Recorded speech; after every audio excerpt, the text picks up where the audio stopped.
up? Welcome back to episode 21. Thank you very much for tuning in. We have a jam-packed episode this week. So without further ado, let's get straight into it. The Geek Week in Review. Welcome back to the Geek Week in Review with me, Jacob Toys, of course, the wonderful one and only SuperSorrell, and Ryan Speaks Geek. This is episode 21, and if you are listening on podcasts, and it's very much appreciated, please like, share, subscribe, and all of those things. And if you are watching on YouTube, again, like, share, subscribe, and check the description below for these guys' channel, and give them a follow if you don't already. Gentlemen, how are we this week? I'm just trying to make Ash break every single week with a different dance move. I don't know what I'm going to do until you start talking. You turned into Kermit the Frog. He's like, it's a different week. I swear there's going to be one or two people so many songs about rainbows. They just tune in just to see your dance during the intro. Yeah, but and then they sign off. And they'll never know what comes next. No. But anyway, this week, how are you? How are things? How is everyone going? Good. I went back on everything that I said and Marvel is back. All the Marvel Legends and Thank God you didn't make a big statement about not collecting them anymore. Mate, do you know how many times I've done that video this year where I've gone, we need to talk? It's almost got to the point now where it's just comical. Everyone, I'm sure people see it and go, God, here we go again. Here we go. What's he going to do this time? No, I thought Marvel would pull you back. I think the problem is Marvel have had like a really strong couple of years. Let's be honest. Like Hasbro, Marvel Legends have had a really strong couple of years, and it just seems to be going from strength to strength. You know, it's. I remember a time when things came out, and I was kind of like, I kind of like that one, or I don't like that one. Whereas near enough everything that comes out falls into some sort of collection or some sort of, you know, I don't think there are any collectors out there that a wave comes out and they kind of go, nope, completely. With the exception of maybe the Eternals wave that recently came out, because it was solely Eternals. But yeah, I think they've had a really strong couple of years, and I think it's only really going to go from strength to strength. So I'm glad to see you back over on the light side, dark side. I don't know which one you put that on, but glad to see that you're back in your Marvel. I've got a single one. Have you not? No, it is a rabbit hole. It is a rabbit hole. This is the problem. If I get, part of me was going like, I did genuinely, like, so I was in HMV and Game yesterday. This morning, sorry. And I've just lost track of time in general. And I was sort of in there, because naturally I went into the music shop and the video game shop to look at toys, and suddenly I was like, actually, I was holding a couple, and I was like, because I know how this happens. This is how I've got this kind of rug as a background. You know, it is a dangerous game to start playing, and I just want to go from having a printed rug like that to actually having cabinets like Jake's, or a giant all the wall round shelf like you've got. You know, that's up there. I mean, I've got boxes surrounding me, but the thing is, even if someone who doesn't collect them, I can totally see why people do. And that's why they're so good, because they're just decent. They look good. They've committed to something as well. That's the other thing. They haven't changed it halfway through. It's not like they've just, I don't know, picked something at random Star Wars where they've just randomly gone, let's do, 6-inch, not 8-inch, because I get told off for that a lot. Let's just launch that series halfway through. I think if I'm honest, let's do a bit of an origin story here, just briefly before we go on. So, like, 1 second, flashback time. The year is 2000. No, so for me, Jake sat alone in a chair. He had no friends, no girlfriend, no life. No, but to be honest with you, this sounds wrong now. Yeah, little known to him. Turn. That toy had a life of its own. No, but to be honest with you, for me, I was a massive comic book kid. And for me, it was about going to the boot sales with my grandma. Like, I didn't have a lot of money when I was younger. We weren't poor, but we weren't rich, if that makes sense. And like, I had toys, I had figures growing up. I was very lucky to have things, but I always remembered kind of, even as a kid, like a 10-year-old kid, going to Toys R Us, and you'd look at the back of the box and they would have like the whole set available. Like the one that's most vivid in my head is like Teenage Mutant Ninja Turtles, and they would have like all 4 of the turtles, like Splinter, April, the Foot Soldier, Shredder. And I remember looking at it and just thinking, man, how cool would it be to have like all of them, like, you know, to have the whole set. And, you know, Christmas, can I have a turtle, like the episode that gave me that, the Raphael, and Christmas, and then came around on my birthday, and then I'd get like another one or two. And so there was always that kind of need to kind of complete the set, or the wave as we know them now. But then fast forward a few years, and I was very much into my comic books, and I'd go to the boot sale with my grandma, and there was this comic book guy there, and he would sell the American style comics, but they were obviously like shipped over, or yeah, it was. But they were all mixed match. There was no kind of stories that kind of, you couldn't go in and pick up like all 5 parts of a story. So I'd have like part 3 of West Coast Avengers, and then like part 5 of Luke Cage and the Ghost Rider crossover, and then part 127 of Spider-Man or something like that. And if I've said any really extremely rare volumes there, they weren't the exact ones I had. But, and so I kind of just started learning about all these characters. And then it was in sort of like 2000, around about 2000, maybe 2001, and then that's when I started noticing action figures again in shops. And then when Marvel Legends came on the scene in 2002, I distinctly remember, because I was out in New York at the time, and I remember being in Midtown Comics, and I remember seeing these like action figures of that represented these characters from the comics, and they were all your standard, like, you know, your Captain Americas, your Wolverines, that kind of stuff. And there was just something about the physical representation of that character, because before then, the best kind of action figures I had of the comic book characters were things like the X-Men. You remember the little kind of like, what are they, 5 or 4.5 inch? Yeah. My childhood Wolverine toy was actually from Pizza Hut, and it had 2 little switches in the back that made it go like that. Yeah, but those toys did. I remember the Sabretooth, and it had like no facial expression at all. It was just like white eyes and an open mouth, but like the chest kind of span round, and then there was claw marks on it. Do you remember that one? I remember. Yeah. That's what you mean. I had the Wolverine that was the mutant one, the one where he's got the virus and he's got all the green crap all over him. And I had that. It's like a naked Wolverine. I never had a yellow Wolverine as a child. Next mutation or something. I can't remember. That's it. But then, so to see, in my head, Jake, when you were saying that story, I got to say quickly, because the reason I started laughing was not because you were telling a lovely story, but it's because when you were saying that, you know, we didn't have much money. In my head, I was going, "Don't be fooled by the figs that he's got. He's still taking from the plug. Used to have a little, now I got a lot." but it was a case of so seeing these kind of Marvel Legends, it was really like they were high quality version of these characters from the comics and these figures I had as a kid.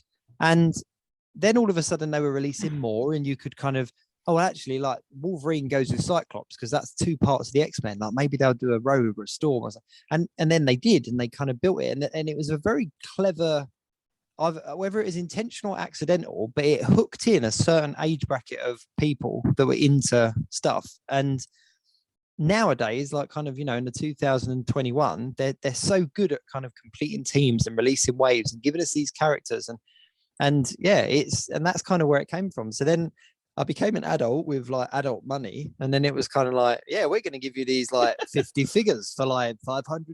Like, I'm like, cool. But then another big thing about it as well is the communities. So, you know, having been able to collect figures and then kind of going, you know what, I'm not into this one anymore, but then knowing somebody that did want that one, and in turn had something that you wanted, and being able to trade or sell or whatever. So the kind of online communities became a big part of it. And now I'm just down this huge rabbit hole and I can't get out. So somebody please help me. Help. Nope, you're staying in your little box. But it's I mean, it's and that's where I get a lot of kind of, I don't want to say pleasure, but there's something really, I speaking very much to kind of the 10-year-old me, where I was kind of like, you know, them 8 turtles on the back of the box that you wanted. Yeah. In a safe, supervised fashion. About 500 odd superheroes. It's like, you know, but that's. What about you, Sorrell? How did you get into the figures side of it? I were always probably Star Wars, I don't know. Yeah. I was always into figures as a kid, and then I used to have all the like the wrestlers and stuff like that. But I went the same boat. We never had a lot of money when I was a kid, and I used to get nearly all my like stuff from car boot sales. And I used to enjoy going. My dad used to give me like a couple of quid and say, whatever you can get for that £2, mate, it's yours.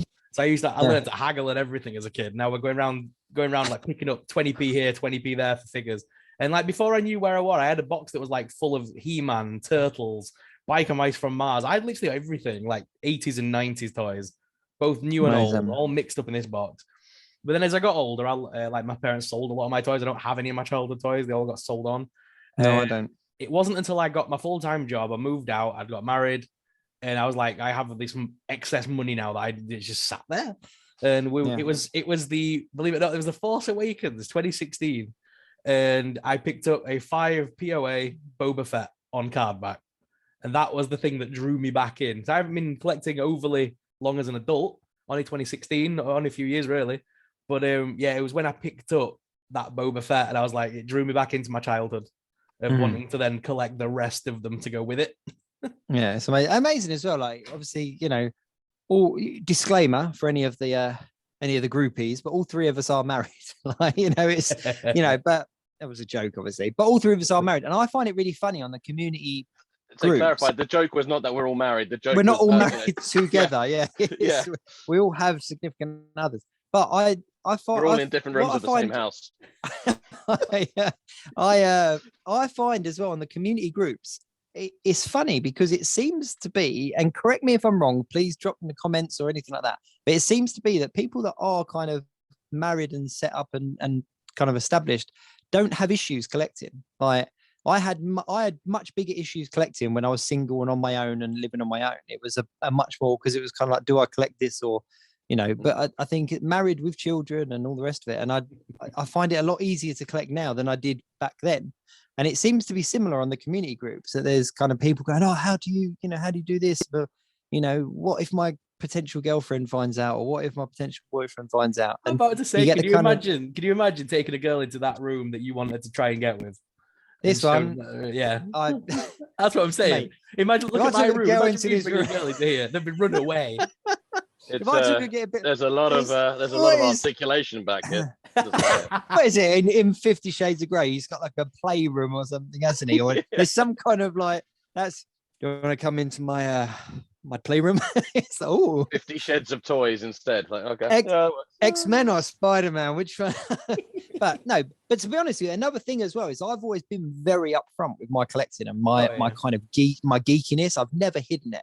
And even to the extent of kind of second date or whatever with like my wife or whatever, I wore like a geeky t-shirt or something like that. And I think that the people that kind of try to suppress it a little bit have a bigger problem kind of sharing it, if that makes sense. Whereas I was always very much like, what, I collect shit, I'm into my comics, I love my movies, like, that's kind of how it is. I was the same. When the first time I brought my wife back, and I said choose a movie, and I went and put, we had to get some drinks or whatever, and I came back in and she chose an Aladdin. I was like, you're the girl for me. she turns around and you're just down on you're down on one knee already. Just never go wrong with Aladdin. It's just down on one knee. My younger sister is named Jasmine. When Jasmine, my younger sister, was born, my parents said that me and my older sister Laura Jo could name her, and we were obsessed with Disney's Aladdin, so we named her Jasmine. That is amazing. Why my sister was called Jasmine. Amazing.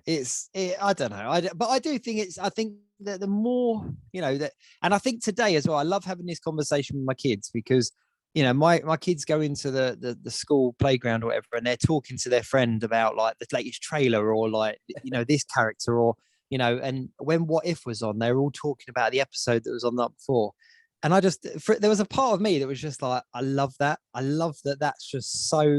That's cool now, because when I was in school, like I couldn't go in going, man, I've just read this really cool comic book, because you get beaten up. Whereas nowadays it's just so. Whereas I was very much kind of on my, heart on my sleeve and just kind of like, what, I love Spider-Man, like hands up, not in a romantic way, but Spider-Man is my guy. Like my friends were into their football players or their whatever was on the television, or pop stars or whatever it was, and I was like, I'm into my Spider-Man. Cyclops is my guy. When we first met, I can remember this. When we first met, our first year, me and you. You were. So, mine Ryan's origin story here. Yeah, this is the movie that came out 20 episodes. We're 21 episodes in, so now it's time to flash back to the origin story for a spin-off series. It's running really random. Ryan's got loads of hair. Like he's like kind of, hey Ryan, hey Jake. Actually, when me and Jake did meet, I had no beard whatsoever, and I had long, thick hair. Yeah, it's like Yeah. just flip the head round, and it's This like... is literally what he's done to me. This is what he's done to me. Yep. This is it. I'm just calling you out. That wasn't an origin story. I was just calling you out. No, when I first, this is what he's done to me over these years. When I first met, I instantly knew that Jake was nerdy because one of the first things he showed me was the fact that, do you remember Eagle Moss used to do, or was it D'Agostino used to do the LED Marvel and DC figures? Yeah. And Jake was like, not only had he collected them, he was like, yeah, I didn't like this one, so I repainted it completely. I was like, oh, I don't have that one. I don't have that one. He was like, yeah, no, that's because I've repainted that one. I took the colors of that one. And then he was like, oh, can I use your bathroom? Yeah, go to the bathroom. The entire wallpaper is just comic book pages turned into a wallpaper thing. I was just like, I think this guy's also a nerd. It's not just me. I love that. I love that toilet. I was just, just tell you about my old toilet here, right? So I was like, what do people like to do on the toilet? They like to read, So what am I going to do to my toilet? I'm going to wallpaper all of the walls with old comic book sheets. And so I just literally covered the walls, like just randomly placed all these like pages of comic books. And it looked incredible. And then I put all those Eagle Moss statues like on the back wall. And and I just, a couple of them, like they didn't release the Jim Lee Cyclops. So I was like, oh, I'll give him a little bit of hair and I'll repaint him and stuff. But yeah, it's funny. I love like that it's so on the sleeve now. Like people just embrace the kind of the geek, and it's a beautiful thing. It really is. But yeah, I remember if you were the kid that played video games, read comics, you were a weirdo. Now it's not. Now it's just a thing. It's just a thing you do now.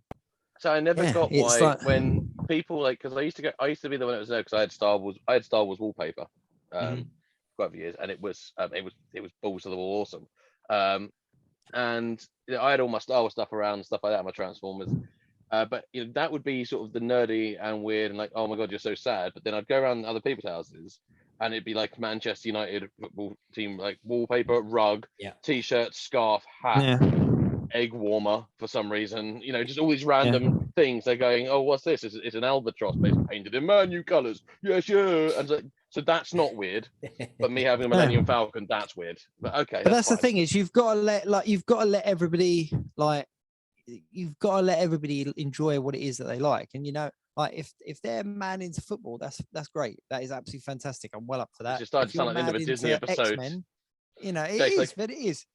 But I had You're this argument all with my in friend this together. I had this conversation with my friend a little while back, and they were talking about like cosplay and sort of, and how saying it was shortly after the Comic-Con where I took my kids to Comic-Con. They dressed up and that, and they said, "Oh, did you cosplay?" And I was like, "No, it's not really my thing." In my head, I'm thinking, because if I'm going to do it, I'm going to do it hard. Like I'm going to go all out, but I haven't really got time to do that. So no, it's not really my thing. But it's it's really weird, that, isn't it? And you had a Halloween costume with functioning wingspan. I remember that. I did. The things and the wings came out because you almost knocked that guy out.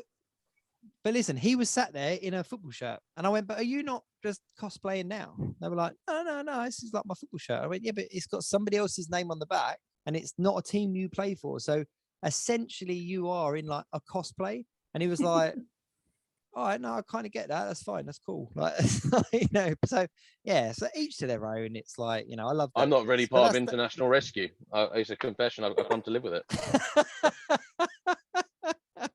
Oh, let's talk about something that's actually happened this week instead of just going down memory lane. But it's nice to hear everyone's origin story.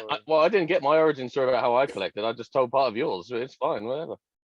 No, you did. Oh no, you didn't. Sorry. No, you didn't. I was just like, that was great. Last one. You know what, Ryan, is because you make up a part of my origin story that I feel that part of your story was told. That's why. Are you saying that he's the Falcon to your Captain America?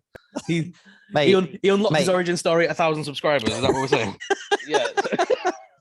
Yeah. In a 6-part mini YouTube series. No, go on, Ryan. Tell us your origin story. We want to hear it. At 1,000 subscribers. It was a dark alley. I never should have gone down there in the first place. I had nothing to my name, nothing to defend myself, but a toy and a dream, a mint and sealed box dream. No, when I was a kid, I was born in 1990. So I was in that sort of golden time of where everything 80s and 90s either had their own cool stuff or everything was repeated from the 80s. So it was that kind of awesome time because everything got released on VHS and it was like, watch it again. So, and I also had the advantage of a bit like you actually going to the boot sales, and all the stuff I really loved was always really cheap because there wasn't such a collecting thing, wasn't really such a thing back when I was a kid. It was just like people just cleared out their attics, or kids grew up and they just go, right, boot sale, box of Transformers, 50p each or whatever. Yeah, because Yeah. With bits. Yeah, and but I didn't. The only time I actually really started collecting, so I had because I won't lie, we were fairly well off at one point when I was a kid. So I did have Christmas stuff were pretty always good. Like I had pretty much a full run of like the Power Rangers Megazords and stuff like that. It's me going, oh, I wish I had one. Yeah, well, I had I'm one. well, that's the thing. I'm not going to do like No, the PBS thing and be like lie and say like, oh, we didn't have anything. We did all right when I was younger. So we did all right, had the toy stuff, but most of it again because of my interests, most of it was secondhand. Even for Christmas, my mum used to take me out. Like we had the Essex Chronicle that used to come out early on a Wednesday night, and that had the classified listings in. So that would be like the race to call someone who had a list, like an advert listing saying like they had Star Wars or Transformers, and it'd be the race to be the first one to call and go like, I'll take them. And then driving to the middle of nowhere to go and pick these things up. But the first time I got into collecting was because of my uncle. So half my family are in Swansea, naturally, as you can tell by the voice. So when he had a little second-hand shop down there, and I'd only just seen Star Wars because I remember there was Han and Carbonite in Planet Hollywood, and I asked my dad what it was when I was really young, and he was like, "Oh, it's from Star Wars," but he couldn't quite remember, and he was like, "Oh, some monster called Jabba pushed Han Solo into a rock, and that's it." So in my head, I had this giant monster muscle spider thing smashing someone into a rock, and that was Han Solo and Carbonite. So then eventually we watched the film. I'm not gonna lie. Oh, that's the prequel trilogy I'm working on currently. 10,000 subscribers. So we watched the films and I instantly fell in love with Star Wars, and that was it. It was just everything with Star Wars and then occasionally Transformers on the sly. But when I was in my uncle's second-hand shop, he gave me a vintage Greedo and a vintage Squid Head, no accessories or anything, just those two figures. And they were just so unusual because Greedo's obviously bright green, the figure. It looks, the body's nothing like the thing, but he's bright green, alien head, and then it had Squid Head, who literally had a squid for a head. And then he gave me this check sheet, yellow one that used to be on the back of the cards, and it has all the pictures of the figures on it. And I'd never seen like all of them before, and that was it when I was a kid. And that was, I think my mum just about forgave him before he passed away, but probably still not actually, because that started my Star Wars collecting, and then that was it. That was my first thing of collecting, was actually because my uncle gave me two figures in a second-hand shop. Nice. See what I like. Jake's edited everything out of that. Jake has edited all that out. This is going to skip to the bit because I didn't tell my story. Next on Geek Week. Yeah. So tune in and we will listen to Ryan's origin story another week. No, I'm only joking. That is a beautiful story. That really is. But I do think it's like, I don't want to sound like one of them people that kind of go like in our day or whatever, but I think that there was something really nostalgic and kind of magical about like stumbling across stuff, like and finding stuff. Whereas nowadays it's all readily available. Like, if you want to know about Star Wars, you put into Google Star Wars and you've got an encyclopedia of all these different characters and stories. Whereas, back in the day, it was very much kind of like, wow, who is this? Like, who are these characters? Like, I need to know more. Research, books. So there is something quite, and but I do love the fact that the information is so readily available because I think it retains the attention of so many people. And, like for me, like seeing my son's kind of love for Star Wars develop has been wonderful, but that's only because he's had that information at his fingertips where he's kind of, this interests me. And I'm like, right, well, watch this then, or read about this bit. So it's, it is 6 1 half dozen another, isn't it? But that is cool. But let's get on to a couple of the things that have happened this week. Just because it is the Geek Week in review, not the geeks walk down memory lane. But it is nice to kind of hear a little bit of backstory to everyone. I like that. I do like that. That was technically a week in review. That was geeky. We didn't specifically say it was this Geek Week in review. A week in 1986. In review. Right. So I want to touch very, very quickly on the Eternals because the Eternals has obviously seen its theatrical release. Ryan has got, but we are not going to talk spoilers. We are not going to talk any spoilers because We are all due to see it at some point after this show goes out, and hopefully before the next show takes place. So we should be able to talk about it then. And we know that there are some really cool things going on, kind of post-credit scenes and all that kind of stuff. So we don't want to talk about it right now, even though it is out there. So if you have seen it, then do tune in next week, because I'm sure we'll talk about it then. But it's really landed on mixed reviews. I know we touched on this, recently, but it's surprisingly really fallen on mixed reviews. And I don't know. I don't really know. I know that I'm going to go in and enjoy it, just from even just seeing the trailers and from what I know of the characters and stuff. I know I'm going to enjoy it. I always thought it was going to be mixed. I don't know why. There was I think it's because we're at the first point where we're really on a far departure from this is the sort of what I would consider the first big epic since the end of the Infinity Saga. Yeah. I kind of feel like this is and I think that was always going to be a mixed bag, because you'll have some people that will take this as a jumping off point. And some people will go, right, feel like we were talking about with the CW series, I took the Infinite Crisis as a chance to go, right, I've enjoyed the ride, I'm jumping off now. I think so you will get an element of that. And I guess maybe people are a bit skeptical as well, because people are so used to having the biggest thing possible that to have a whole new team, not just like one new character, a whole new team instantly on a film. And maybe that will just, people will be like, oh, I wanted the build up of lots of individuals and then a team, maybe. I don't know. This is a stepping stone movie for the rest of the what's to come, isn't it?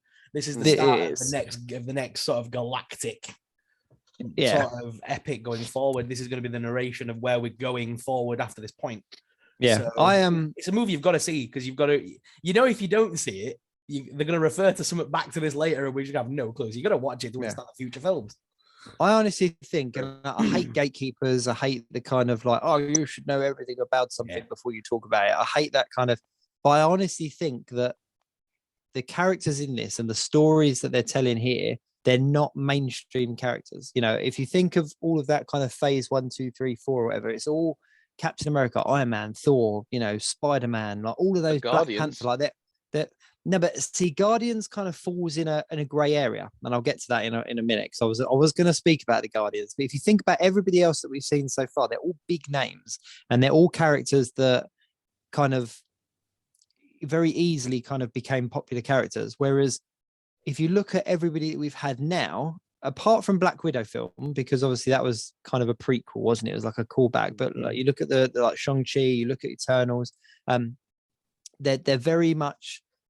It's almost kind of like, we've got the money now behind us, so we're going to do these films that, like, they would never have done kind of Shang-Chi and the Eternals right back at the beginning. They never would have done that as like the beginning of the MCU, because it wouldn't have gone anywhere. So they've now got the flexibility to be able to do that. But I honestly think that moving forward, similar to what you said, Sorrell, is that this is very much going to be a film that people go, but it's going to be a Star Wars prequel, in my opinion, that people are going to go back to in a few years' time and go, that is incredible. Like, how cool is it that this has set this up, or that this was that starting block? And I think that I don't think it's going to have the, like Shang-Chi had like huge reviews and was great from the offset because it was so different, but it was a very similar format film, whereas this is so different. I think people are going to look back at it very fondly, as opposed to come out of the cinema going, this is incredible. And I think that's why it's getting mixed reviews. But I think anybody that knows kind of Marvel comics, or knows kind of comic book storytelling, if you like, will be able to appreciate this film in a way that, I don't know. I think even a lot of diehard Marvel fans might struggle with some of these characters. I think most of us are aware of who the story of the Black Knight and all that kind of stuff. I think we're all kind of aware of him. Yeah.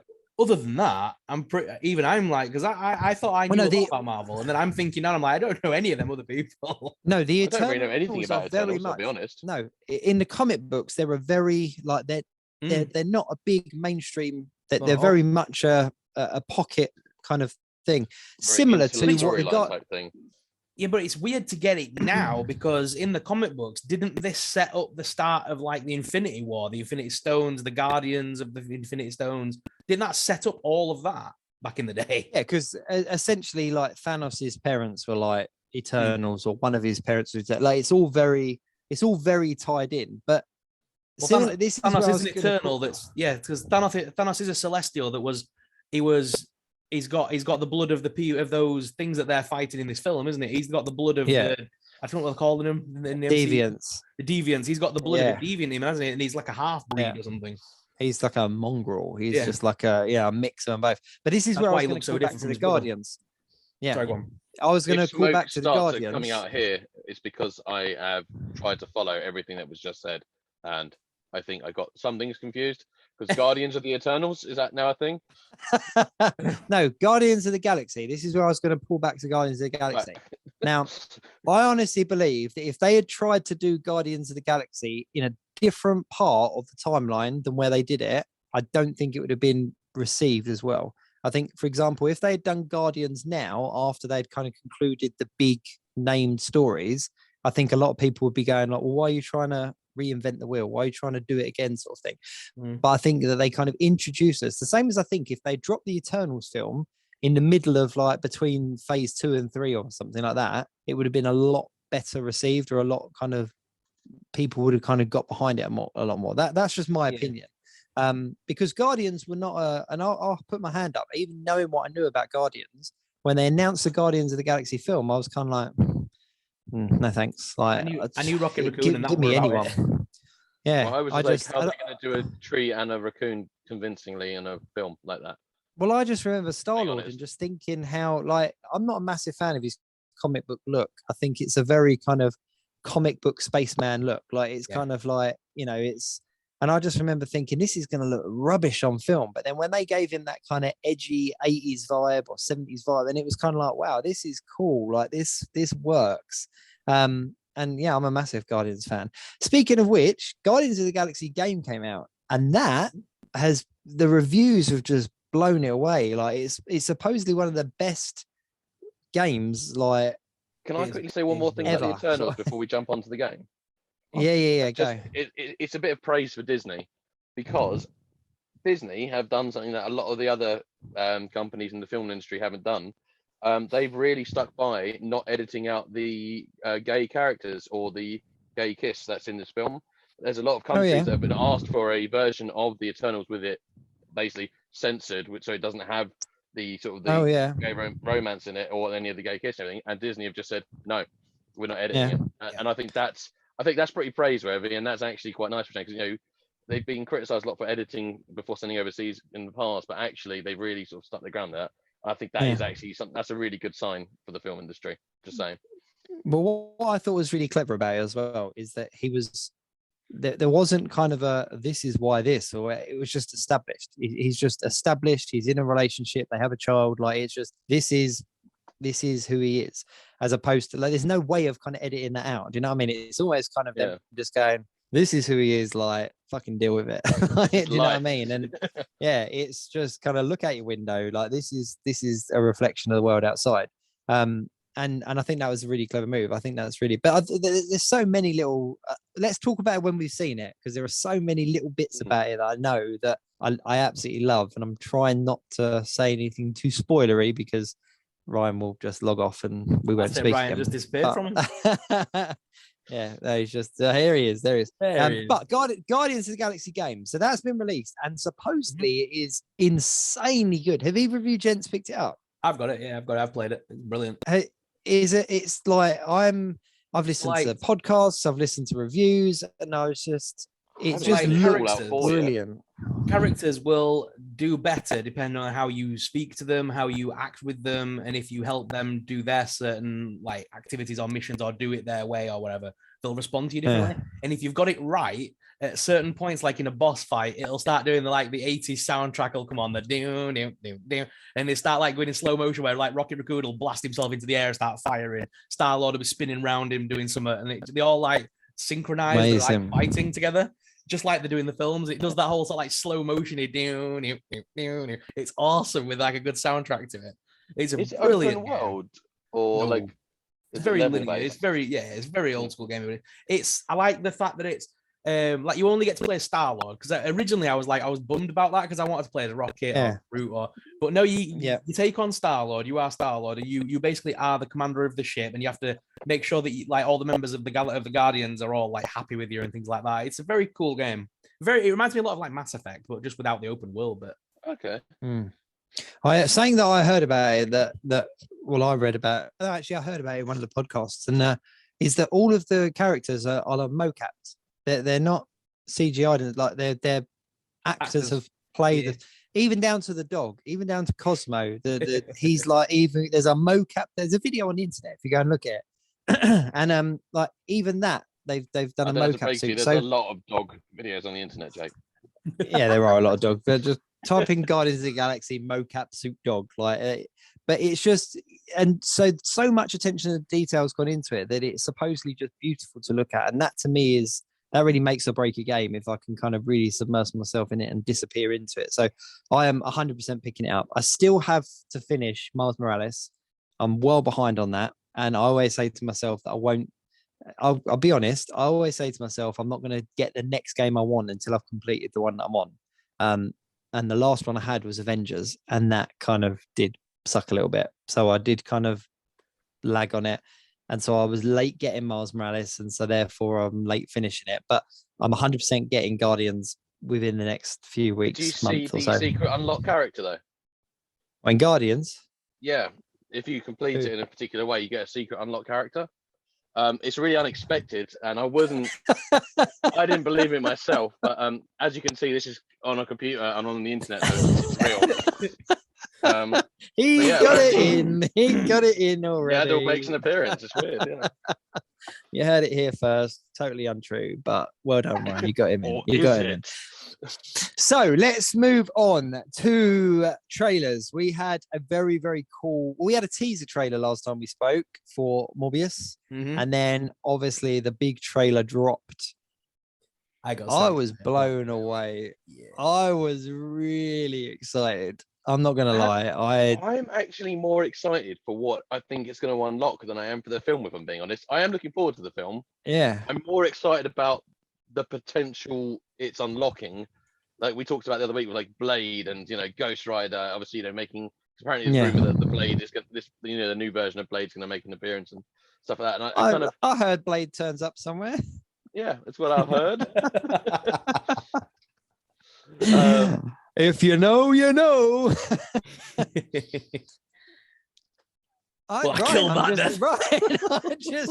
just telling you that Blade turns up. He is coming, and I know that you avoid forums. So if you know, tell me alive. But no, yeah.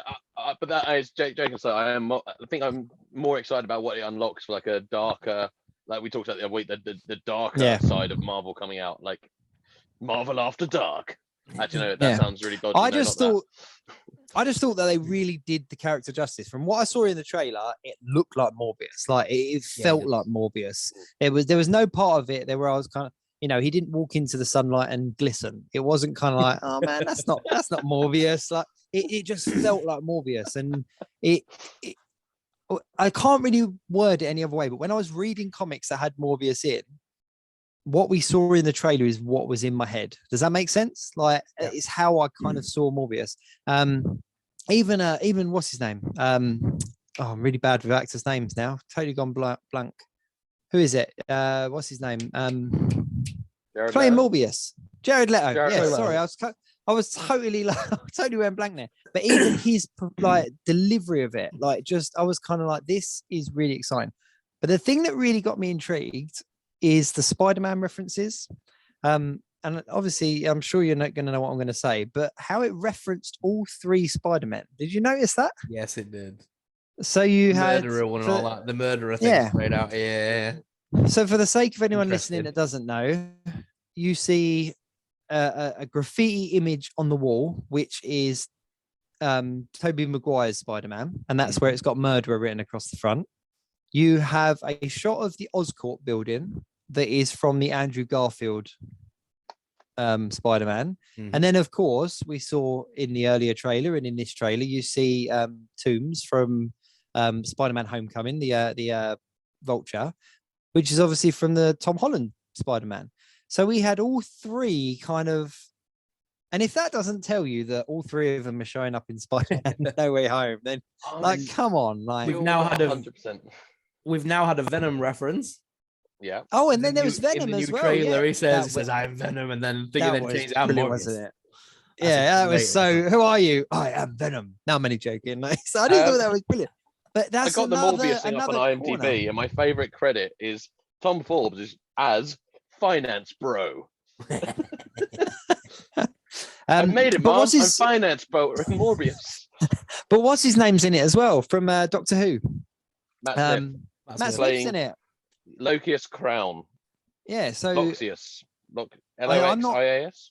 I'm not 100% down on who he is. I'm gonna have to Google him, but it's great to see. Great to see. Tyrese Gibson from obviously Fast and Furious, or Tyrese the singer. Jared Harris as well. Jared Harris. He's just good in anything he does. Yeah, it's a strong cast, and it just looks like a good film. Like, I'm really excited for it. But I was really intrigued about those Spider-Man references. And what was interesting as well is I was watching a video on the Spider-Man references, and I can't remember who it was that the video is from, so I can't credit them, unfortunately. But they pointed out that the actual spray-painted Tobey Maguire Spider-Man isn't even from the film. It's actually a still from one of the computer games. And if you have a look at the kind of artwork from some of the computer games, the earlier Tobey Maguire computer games, it's that exact pose and everything. And it was like, oh, that is interesting. So it's not even like Tobey Maguire as Tobey Maguire. Is it just little tears coming out of the Spider-Man? Is that how you know it's Tobey Maguire Spider-Man? Yeah. You've got a thing for Tobey Maguire crying. I just can't let it go. No. But I thought it was interesting. And I thought if that doesn't show that there's something definitely big coming, well, then we were on about X-Men being slowly dropped in one by one. Yeah. Well, Luxius also goes by the name Hunger in the comic books.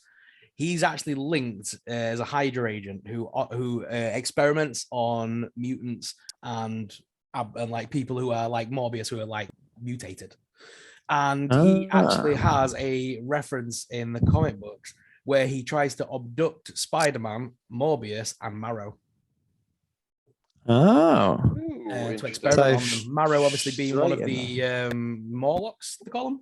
Yep. Yeah. So they've just released a figure of. I know that's Callisto. They've released a figure. I've not had a figure actually. We're waiting for a Marrow figure. But yeah, that's she's one of the things they've dropped. So that is interesting. That it is interesting.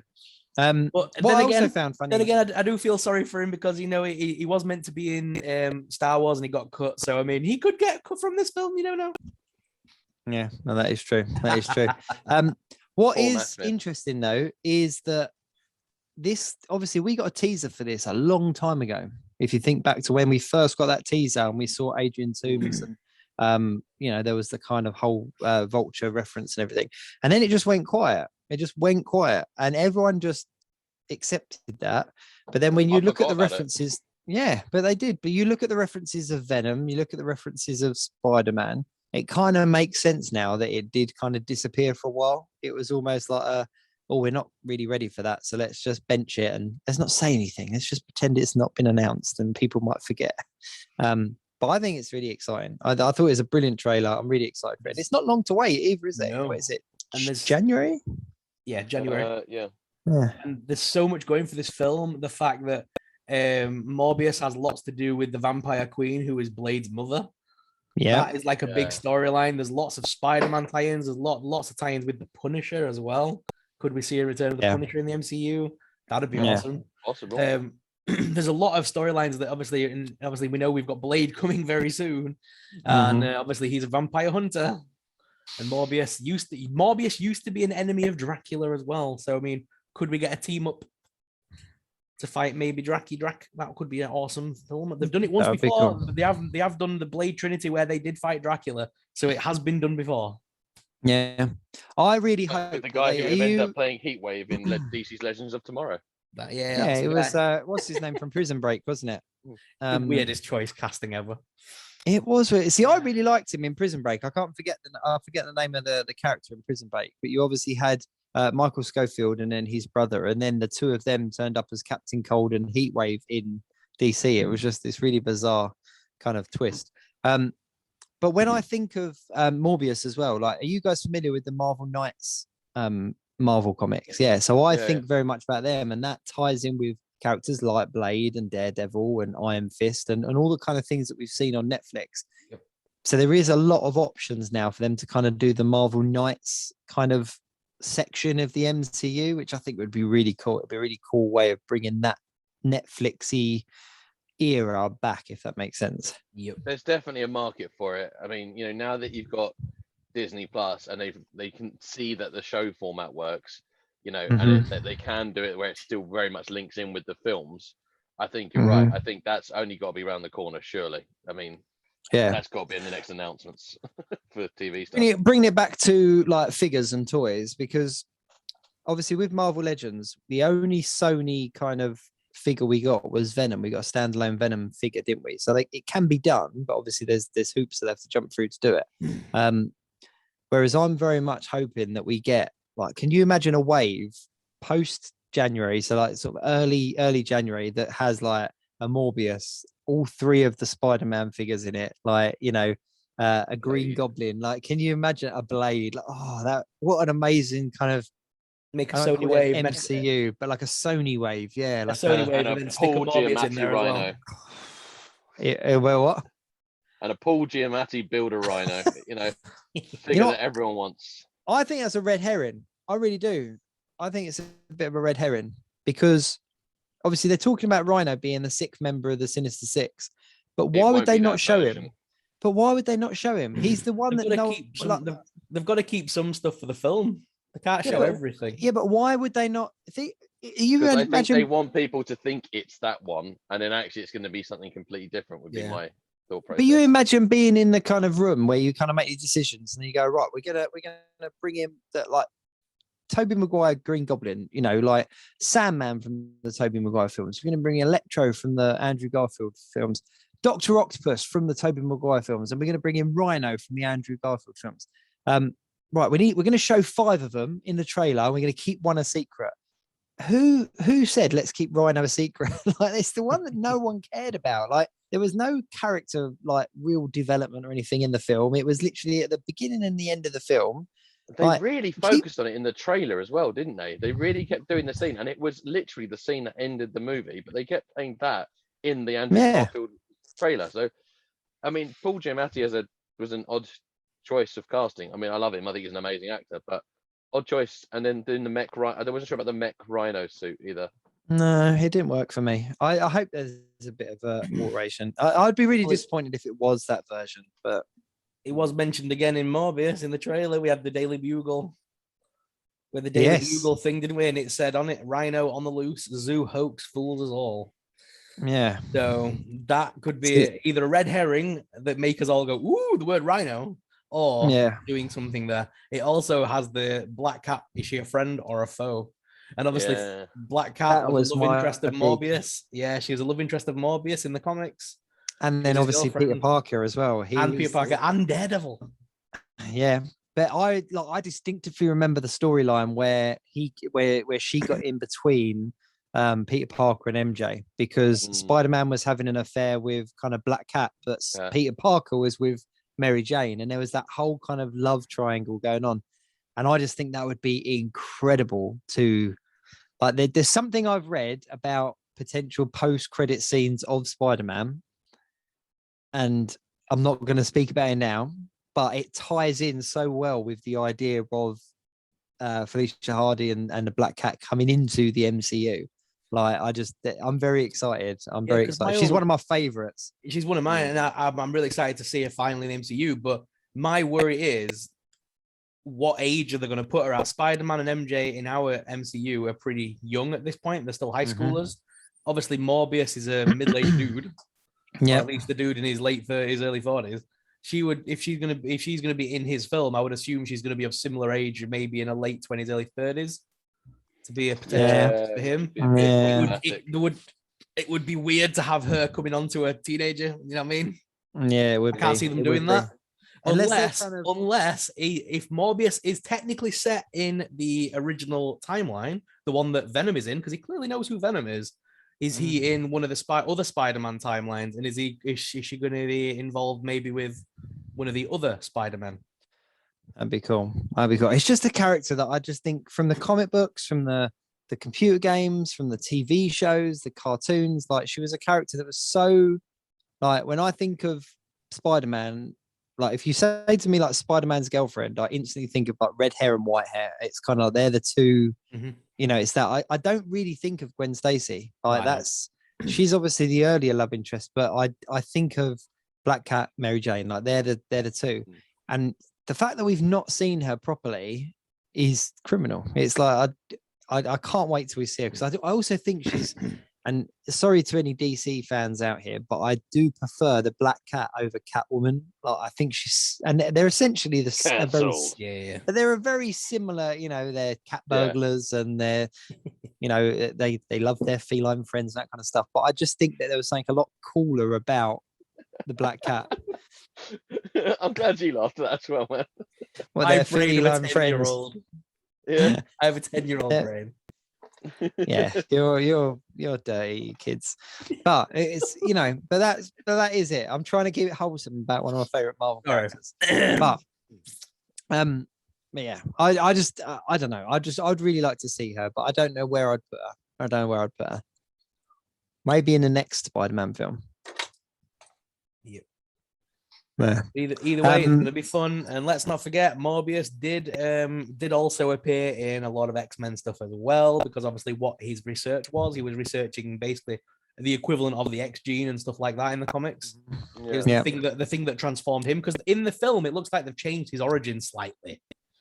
Yeah, there's something about vampire bats by the looks of it, isn't there? The whole cut in the hand and the cave, but that could lead into the Dracula and the real vampire tie-ins and all that kind of stuff. I'm thinking other, because obviously I remember in the comics and the animated series, it was a bat that got hit with the radioactive thing that turned him into a vampire. You know what I mean? So maybe that's just too Spider-Man for them. It's very similar, and they're just avoiding that by just saying he's a real vampire this time. I wonder if they'll actually cut out the name, the living vampire, and he's just Morbius. You know what I mean? Because obviously Morbius, the living vampire, because of the comics code back in the day, they couldn't have real vampires in the comic books. They couldn't have undead characters. Yeah, that was so weird. That the video game Night Trap, they had a real problem with that as well. Oh, that really game, Night Trap! Whoa, that is a back into the past. But the weird thing about that is same. Like Ash was saying, they weren't allowed to use vampires in it. Nope. So they came up with these weird things, and they weren't allowed to be too threatening. And there was it was so many rules set. And so in there, they come up with these weird things that had this grabbing machine that then just drilled into people, and they was ended up being more terrifying than a vampire, because they didn't know about vampires, and they had this weird creature thing with a drill gun. I didn't hear a word you said, because I'm now just replaying Night Trap in my head. That's what I'm googling tonight. Oh, Night Trap, Ryan, thank you. It's Ryan Speaks Geek. That is a blast from my past. That it really is. Night Trap, amazing. Yeah, going around your mates with Night Trap. We might have to have a whole episode on kind of like mega CD kind of era games. Do you know what I mean? Like, I think we got to have a retro game talk, because I'm sitting there looking at the Mega Drive collection over there. I'm just gonna say 3 buttons. I knew how to work that one. Toe Jam and L, Sam and Max, and Toonstruck. Do you remember those? Oh, and Day of the Tentacle. Earthworm Jim as well, by the way. Earthworm Jim. With his companion cartoon series, voiced by Homer Simpson. Earthworm Jim is such a groovy. Amazing. Guy. Anyway, let's do that. We'll do that one in the future. But no, I'm really excited for Morbius. I think it looks incredible, and I think it's going to be the kind of almost forgotten about film that is going to really get people excited. I think when it comes out, people are gonna lose their shit. They're doing different genre feeling. I will be back. Hang on. You carry on talking. I've just got to get sank. I'm going to go down into the basement. We never saw Jake again. Yeah, because it was funny, wasn't it? Because you had Werewolf by Night. They couldn't just call him the werewolf. He was Werewolf by Night, because you can't have werewolves in a comic book. Zombie, the living zombie. Teenage Mutant Hero Turtles. Oh God, yeah, because they couldn't be ninjas. Teenage Mutant Hero Turtles. Teenage Mutant Hero Turtles. Oh, it's a good job they dropped all that by the late 90s, isn't it? Because Power Rangers would have been screwed. I heard Werewolf by Night while I was in the basement. No, I dropped something. I literally I dropped something down there. Saying that it's just funny, isn't it? Teenage Mutant Hero Turtles. No, but I got to say something about Werewolf by Night quickly. Did you read or hear that the comic that Taboo and BL put together with like Jake Gomez, the reimagined Werewolf by Night? They're making a Halloween Disney one-off show about it for next year. So that was all announced. So that is if you haven't read it, I messaged both of them and sort of said like, this is incredible, like congrats. But the funny thing is that way back when, a couple of months ago, they made an announcement that there was talks about Werewolf by Night being made.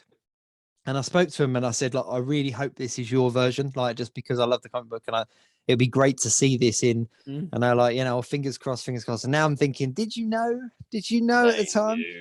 But yeah, so I'm over the moon because it is a cool, like, reimagining of the story. And there's a lot of potential for that to be fun on screen. So yes, we got that coming next year. That was my little shout out for that. So it was like, should we talk Star Wars?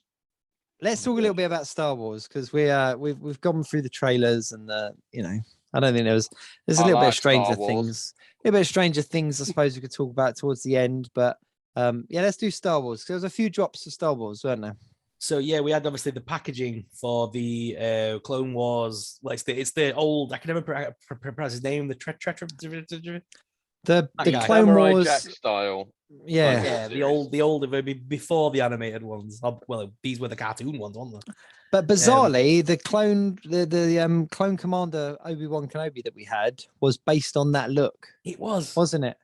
Which didn't fit with the rest of the Black series. But then they did that thing where they realized it to make it fit with the rest of your collection. Whereas these ones they're releasing now look more like they belong in that cartoon. They look more cartoony. Yeah. The original General series, Grievous was the actual ones that in that series originally. So they did a limited run of figures that were done in that style. But then what they also did, almost coinciding that, was in the I can't remember the line now, but they actually did real life, like a live action versions of the characters from those stories. They did Anakin with the tribal tattoos. They did Dirge, like the bounty hunter. You had a lot of stuff taken from that expanded universe part and put onto there, because at that time that was all canon, because the last moments of that series, that sort of Samurai Jack style series, is actually the opening part of Star Wars Episode 3. It literally ends on the shot of Obi-Wan and Anakin flying into the space battle. Yeah, because what I'm loving about this is obviously they're celebrating the 50th anniversary of Lucasfilm, and if they're able to make these, then they're able to do other series. Like we know we're going to get droids, they've already kind of announced that. We're getting the holiday Boba Fett style figure from droids as well. Yep. It's only a matter of time till we get those Ewoks. I'm holding out for those Ewoks. They're coming. They're coming. Got to have them. Interesting enough, though, with these like Clone Wars figures, is that they put them out. They went up for pre-order before there was any real production shots, were there? So everywhere you were really pre-ordering blind. Like, where are you going to get a real version? Where you going to get? And the reviews are mixed. Like, I must admit, from what I've seen, people are kind of going, "Well, this is not what I wanted." Like, I'm really disappointed I did pre-order these, and then other people are saying, "Oh, I'm really pleased I did." I thought the Grievous looked great. I think that they're saying about that white kind of look, it was just sort of straight out of the cartoon. But yeah, I mean, I'm happy for anybody that did pre-order them and is obviously getting their hands on them. I think they look cool. Yeah, definitely. I'm really excited for him, especially that Mace Windu with the armor and stuff. I like when you get the Jedis with the armor on. Yeah, it's better to make a battle scene with those kind of characters. It's a cool look. Tropes around them. Yeah. So those got announced. So those got announced this week. Well, the card art anyway. Disney also announced that they're releasing the holiday versions of the Droid Factory droids. Did you see those? Yeah. So R5 Deer, which is a yellow and red reindeer, and then they've released a 4-pack which have all got scarves on and fancy hats that you can attach to your builder droids and stuff like that. Am I right in thinking that the 4-pack is ones they've released previously with a new accessories? Yeah, basically they're all figures we've already had. They're just color decoed and It's the build droids you get in the park. So basically, when you go to the parks, you go to a big round table, and it's just full of bits, and you basically build the droid however you want it in whatever color scheme you want. And these are all compatible with those components. Like in my sandcrawler behind me, I have hundreds of these droids because every time I go to Disney, I build one. And so I at least have loads of these things. So I buy these packs every time they come out. And you can just mix and match them. It's just fun. I've got Halloween ones, I've got Christmas ones, I've got random Disney ones. Yeah, I've got a few of them. I've got like R2 Boo and the R5 one. Problem is, I just missed them a lot, and they get quite expensive. Actually, here's one I've got randomly here. Yeah, nice. The droid, the builder droid, like droid factory thing, like it's literally the only way I can describe it for anyone that's not seen it is it's like pick a brick at Lego, isn't it? Like literally just these troughs of legs and troughs of like heads and stuff. And forgive me if I'm wrong, but don't they do like the C3PO style droid as well? Don't they? C3PO or R2D2 and then droids, 4 LOMs, and yeah. So you've got your protocol, your astromechs, and then BBs, haven't you? They do BBs now as well. That's it, the BBs as well now. But yeah, we like, and literally the funniest thing is you go in there and you see like 3 or 4 dozen like droids that people have built. Not with no intention of buying, they just put these droids together and put them up on, and then like around the top, like there's all these. You just, that's a cool one. I'm just gonna actually have that one, like, you know. So I remember going in with my kids last time we were at the park, and we literally just played with the droid bits for half an hour, like maybe, and just put these droids together. And yeah, I love the fact that it's not even like, because most things at the parks do cost you an arm and a leg, literally, and this is the one thing that doesn't. I find it very reasonable that it's only $9.99 to get one of these. Yeah, that's just really reasonable. Like I don't mind building them a couple of times while I'm there and taking them back as little souvenirs. Yeah, that is very reasonable. So we had those announced. Where are we? So we had 3 figures been announced by Ban Presto, because we didn't get to talk about this last week because we were running over a little bit. But the Ban Presto figures for Star Wars Visions, we're getting 3 figures from the Visions now. Yes. So we're getting the Ronin figure, which looks absolutely awesome. Mm-hmm. And then you've got I don't know the names of these other 2. I've not seen this episode yet. I've kind of given up on Visions, I'm going to admit. They're the twins. Yeah, so Am and Kar, is it? Am and Kari or Kar? Yeah. Those are being made as well. I gave up. I got as far as the episode called The Ninth Jedi. Is that the right one? I got as far as that episode, and then I kind of switched off. Yeah, I gave up after episode 2. I watched all of it because the thing is, every episode is so different. So even though some of them I won't probably rewatch, some of them I definitely will. And interestingly, so a lot of people have actually done. So in the Etsy world of custom made figures, because as you know, I like my Star Wars custom figures. There is actually quite a few people who've already now got in 3.75 inch scale and even 6 inch scale their own versions of these sort of characters from Visions, and it's weird because some of them really fit in and some of them you didn't think you wanted, and then even if you haven't seen like the series, they do sort of fit in with the world more, I guess, because of that. But I'd still recommend watching them because, like I said, every episode is so different. It's so different in style, it's so different in story, they're not connected. It's worth reviewing them, because even if you didn't like 2 in a row, for example, that third one you might go, actually that was awesome. The last one is the worst one, I will say.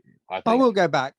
For me, it's there, so that if I haven't got something else that I'm watching, it's kind of like there's a 15-minute episode of something. I'm enjoying them, but I couldn't binge them. That was my problem. Next little bit of news was I believe it was Yak Face that announced it first. The new Black Series holiday editions have started being listed on Amazon.co.uk. So the words Star Wars Black Series, or BL, Star Wars BL Hall 2.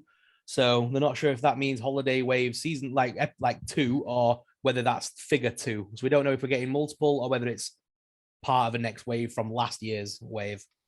Together with the troopers done in green and red, didn't we? Yeah. And there's a lot of talk this year of us getting. But do you remember in Lego they gave us a Wookiee that had like a multicolored bandolier on it, the green and red, and it was a white Wookiee, like a frosty looking Wookiee. People believe people believe we're getting that basically in 6-inch Black Series. That'd be cool. And other than that, they have then again for the same sort of thing. Walmart did the same thing. They put up Star Wars SWBL action figure Hull. It just says Hull, so that's another holiday figure. Yeah, hopefully. There's going to be a background alien called Hull from Return of the Jedi that no one's noticed. And then Amazon today for £27.14. There's a price up there, and you can buy it, but it's temporarily out of stock. And it just says a Star Wars BL Beam, BEAM. Don't know what that is. Not a holiday figure. It just says Beam. No idea, but something's coming, and it's 27 quid. So that's got to be a deluxe, maybe. A deluxe, yeah, it's got to be. Got to be on it. Yeah. All the prop stuff is still under Black Series, though, isn't it now? Yeah, but not much came under that price bracket. Not at 27 quid, yeah. Comlink, maybe. I think even a Comlink could run you about 60 in Martin's Hasbro. Yeah. Other than that, unless of course you get the Emperor's lightsaber on Zavi when they misprice it at £30 and everyone bought it, and some people actually got it delivered. I'm about to say I'm very proud of them for going through with it and giving the people what they are for that price. I've got to take my hats off that. Yeah, massively take your hats off that. Someone got fired. Let's not be around the bush. Somebody lost their job, but yeah, no, it was like I was really, because there were quite a few people that got refunds and just kind of like that this item is out of stock or whatever. But then there was a lot of people that got it. Oh man.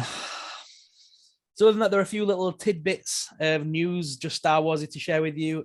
So the Boba Fett Lego ship has been chosen as one of the top 10 most wanted kids' toys for this Christmas. It has been officially voted as part of the top 10. Despite its crazy price, the Star Wars Galactic Star Cruiser hotel that doesn't go anywhere, but they're treating like a cruise ship, is fully booked for the first 6 months. I know. They filled it to capacity. Things they always were going to, because there are enough people that like it's $1,000 a night. But and think about it, there are some people that Star Wars is literally their life. Like, you know, that there is nothing other than that. And they probably had that money saved up for something stupid, like to go to, I don't know, like Rancho Obi-Wan or something from the UK. And they're like, actually. I was really all up for it until I saw what was involved in the going to that thing. And I was like, I'm never going to it now. Unless they changed how they're going to do it, I'm not interested now. I thought it was going to be like a thing where you turned up, you did what you wanted to do. They give you an itinerary and people come and collect you to do things like, I don't want that. I just want to wander around and talk to other Star Wars fans, maybe watch a film while I'm there, you know, watch one of the movies, speak to other people, play a couple of games of cards, maybe some tabletop games. You know what I mean? Maybe talk to some figure collectors. I assumed it would be that kind of a thing, like a mecca for geeks, but they've turned it into some immersive, weird experience that they're all in on, and you've got to act like you're in on it too. Yeah. If I win the lottery, I'll do a special Geek Week in Review episode where we go there. It's like the most expensive murder mystery weekend ever. Like, it's kind of like, but I must admit, I was the same about the Art of Marvel hotel at Disneyland Paris.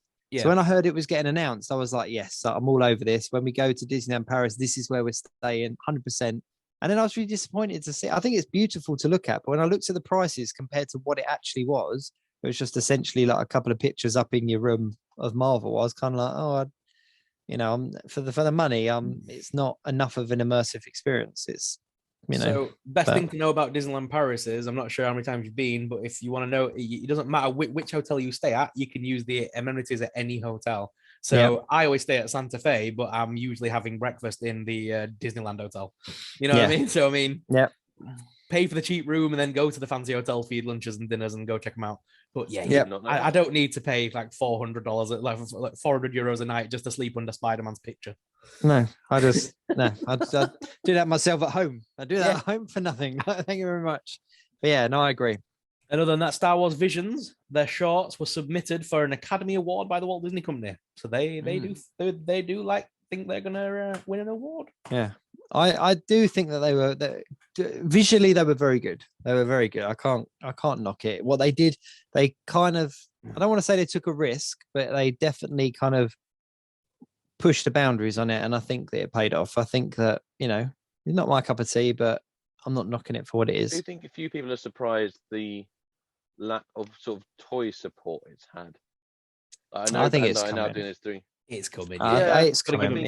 Everything else is normally alongside it or announced a lot sooner to it. It does seem like they just went sort of very. Because even we said they didn't make a big fanfare about releasing it. It just sort of quietly was released one day, like going, "Shh, enjoy." Yeah. But yeah. But it is. But you got to look at the production line for these things. So we don't know how quickly that got turned around, and there might be this whole toy reveal coming, but it's 6 months behind the release of the show or whatever. And I don't know. The toys are definitely coming. They are definitely coming. You can't introduce that many new characters into any franchise and not have some kind of action figure kind of side to it. You just can't. Episode 34, and I'm like, where are they, Jake? Where are they? And episode 35, you're like, look at all these. They're glorious. I don't know about Star Wars Visions, but I can tell you that we are about to get an abundance of Baby Yoda, because they're re-releasing basically everything we've had so far, but with new color schemes for Christmas. He's getting re-released in a white ball this time, a nice gold, like a silvery glittery ball, and he's got a fancy scarf on and a Christmas jumper, and they're releasing the plushes. We're getting, those little bounty box things, them little weird collect the bounty jobbers, the little vinyl toys. They're releasing a whole wave of them that are dedicated to Christmas. And of course they are. Of course they are. If they didn't, it would be like, come on. The best part is Disney actually had full press release.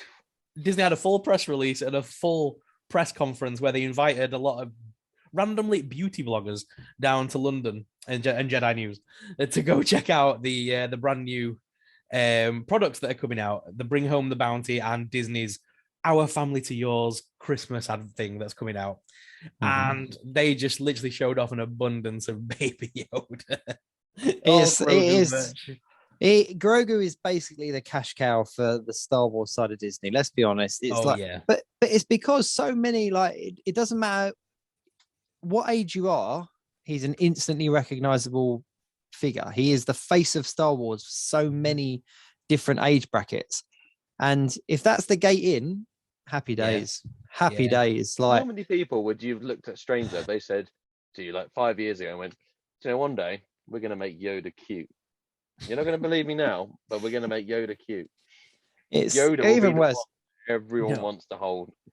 Yeah. Basically, it must be like a running joke in Hollywood. It started with stupid baby Groot thing, and everyone it kind of was a risk, and everyone went, "Oh, that's adorable. Let's buy all the merch." Then Grogu appeared, and now we've got the goddamn Marshmallow Man. What's next? Which 80s icon is going to be shrunken down? It is. Let's have a baby Freddy Krueger. Let's make him really cute and just but they will. It's almost a win, isn't it? Taking established character. But it is. But Muppet Babies, there you go, a prime example. Yeah. Back in the day, Tom and Jerry kids. That's back. Back in the day, you look at all of those things, like the Disney, the Mickey Mouse Club, not the Mickey Mouse Club, but they had the baby version, didn't they? And you take an established character and you make it the age of a new generation, and then that generation buys in. It's almost a conveyor belt. It's how you do it. Named Scooby Doo was another one as well, where they were all kids and he was a puppy. Yep. So it's brilliant. It's brilliant. It's amazing. I'm just going to do you watch this time next year. We'll do a Geek Week in Review Child Edition. We'll replace all of us with like younger models and just give it to a new generation. Like, the future is yours. Who remembers the weird builder lightsaber things from a few years ago? The ones that were like the connector builder job. Oh yeah. They're called blade builders. Yeah, blade builders. Yeah. Yeah, well, they're back, except now they're called Star Wars Lightsaber Forge, and they've really that is the excitement level where our people so we have all Clone Wars characters for the first wave, excluding the Mandalorian. He's got a lightsaber, not a dark blade, not a dark blade, just a regular or orange lightsaber apparently. But they don't look anything like the hilts from the series or anything. They're not based on the actual hilts of the characters, which makes it random as to why they've called it Ahsoka Tano's lightsaber when Ahsoka Tano never had that lightsaber. But that's the only time where merchandise does upset me a little bit, where they just slap on a label onto something that that's They it. release a dinner plate and like Captain America's shield. What? Yeah. But I'd even get behind that because it's circular and it looks up. But to take a lightsaber and go, this is Darth Vader's lightsaber, and it's like a silver one with a green blade. It's like, no, it's Darth Vader's lightsaber. Yeah. But funny enough, my son had them blade builders. Like we got him a whole bundle of them, and it had like the Inquisitor kind of spinning thing. And then after like that came out in what's it? And I saw it, I was kind of like, where are your blade builders? Go and get them now. In Rebels, they use them as helicopters in Rebels. Yeah. They proper. But it is cool because it's got like a little switch on it, so you can spin it and then like hit the switch and it locks it. It's really cool little. I'm not gonna lie, it's a really cool little thing. Doesn't say like what does mine say? Cool fuzz or whatever. It doesn't say that, but it spins. Fuzz. It spins. So give him that. So yeah, all these lightsabers are completely buildable from the hilt to the middle, to like the middle section to the top part, and they've even got mini kyber crystals inside, just like the parks. So brilliant! Cool. Basically, yeah, that is cool. It's gonna be fun. I actually saw them today in Asda in hand. They had Ahsoka Tano and Yoda in Asda today. Nearly bought the Ahsoka one, but then when I saw that it was like nothing like her lightsaber, I was like, nah. And it was $17.99. I'm like, yeah, I can't justify that anymore. Yeah. I was there to my daughter. I was there to my daughter going, "Do you want this one? You want this one? Yeah. You don't need a Barbie. You want Ahsoka Tano's lightsaber?" No, you know what you asked for Christmas? It was this, wasn't it? It was this. Like, no. Mint in the box. It really is the advert. I love the advert. It is a brilliant one. I got one to open, one to keep it sealed, and one just in case. What else? Where are we at? What else we got? So we're at Star Wars. That was basically all the Star Wars news. That was the final one. Haslab. Oh, Haslab, yeah. Oh, yeah. The giant that upset a lot of people, didn't it? Was a Gamorrean guard that everyone already had. Now, was there any difference? Was there no difference? So it literally was a repack with a coin on a fancy card back now. So does he come in a packet though? He does come in a card back. Yeah, he comes on one of those fancy Power of the Force card backs, and he's getting a coin. He's getting a coin just like Boba Fett is and stuff. He's getting a coin. Well, why is anyone complaining then? Because that's exactly what you wanted as a tier unlock, wasn't it? So much money on a Rancor. I actually think it's really brave of Hasbro to launch so many Haslab projects this close to Christmas. All at once and this close to Christmas, when you got the G.I. Joe, the Ghostbusters, the Star Wars, like it's really, yeah. It's really basically none of the kids are getting toys this Christmas, just the adults. Yes. But no, I honestly thought that was I think it was a shame. I just thought when you're releasing something like the Rancor, there were so many options to kind of give you something new. And let's be honest, if you've backed the Rancor, you're going to be quite happy with whatever you get that goes with that Rancor. Do you know what I mean? It doesn't have to be should have been the Rancor something you've already got. Been the first one. The Rancor Keeper should have been first. Would have made sense, wouldn't it? I would have accepted Ula because she drops in with Luke and stuff. So I would have accepted her as a character as well. Yeah. Or even some kind of play set element, like some like diorama with the bones or something like that. Just something extra, just something a bit different. Yeah. Something for the moment. Yeah, that's the thing. And there is still going to be more. There's going to be more things announced. There's going to be at least one more figure. I would have hoped if the tiers take off. Plastic stand. Yeah. Don't joke at this point, mate. You saw the Ghostbusters one, didn't you? If we get to 10,000 backers, we'll give you a green sticker. Yeah. I am Hasbro for life now. Yes. But I was actually talking to some people on the forums and stuff, and they were talking about the Proton Pack, and people were saying, did you go for the Rancor or the Proton Pack? And people were unaware that Proton Pack didn't come with the gun, that the wand wasn't included. And it was on that forum thread where people were like, what? It's in the small print. Yeah.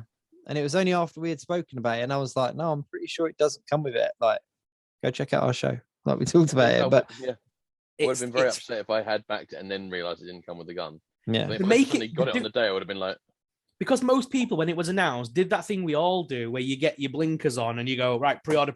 I need to refresh my screen. Oh, it's not loading. Refresh.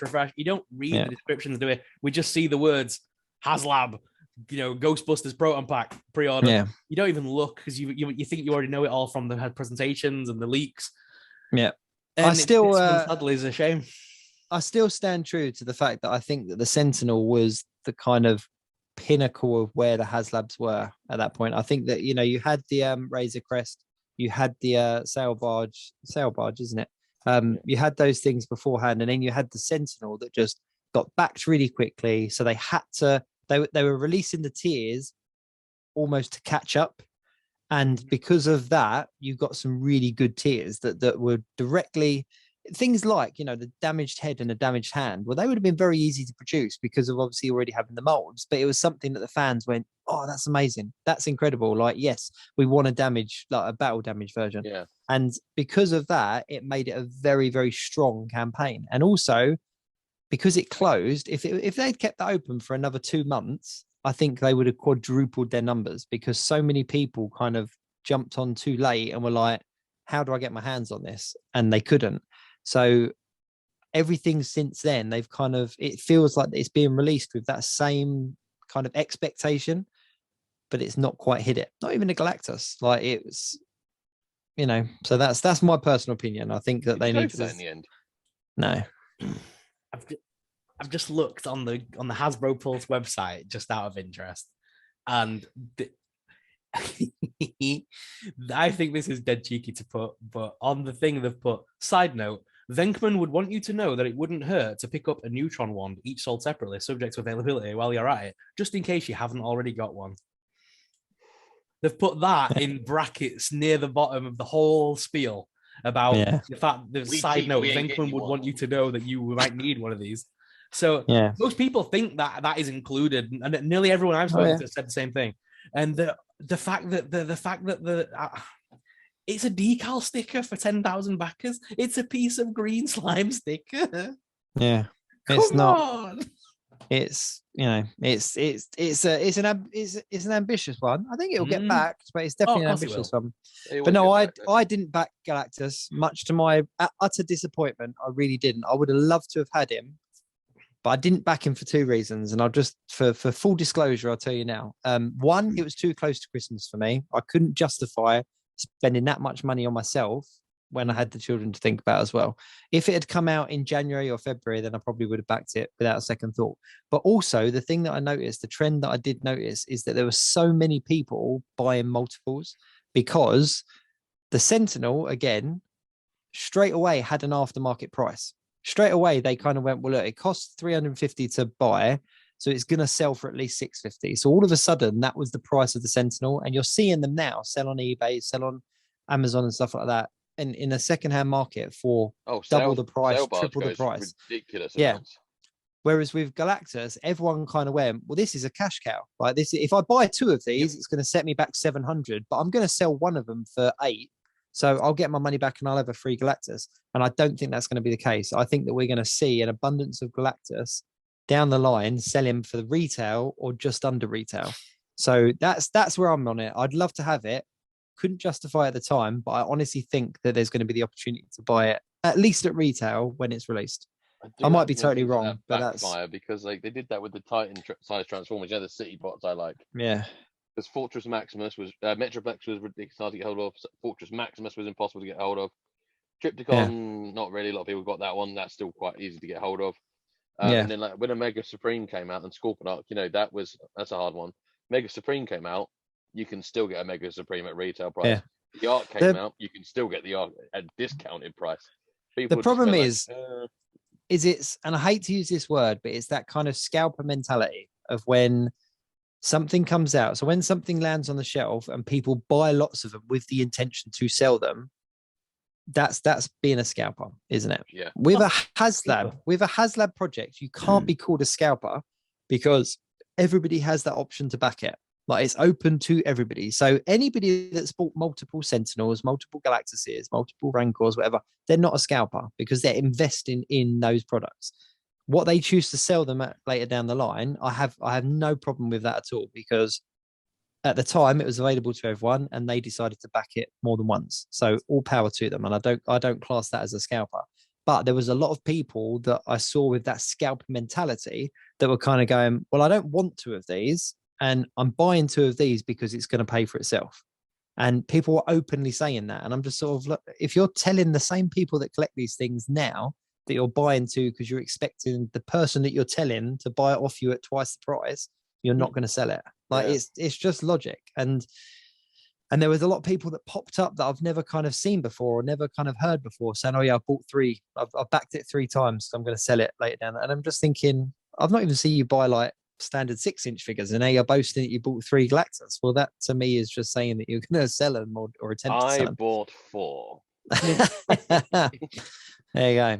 But no, so that's why I didn't back it. I honestly think that I think too many people tried to back it for the wrong reason, and we're going to see a few of them. And I'll be ready to purchase one as soon as I see it. I'm still a Haslab virgin. I've not ever touched a Haslab, and I don't plan to. I am, and well, actually, funny enough, actually, I was up until the Sentinel, and that was another reason why I didn't back it. That was my 3rd reason why I didn't back it, because I didn't have my first purchase in hand when they opened even when they closed the back in, and I was like, you know what, I can't justify backing something of that value. Yeah, that I've not even got a product in hand. And there was a big argument because obviously Hot Toys sell at like 350, 450, depending. The Hulkbuster was something stupid like £700 or something like that.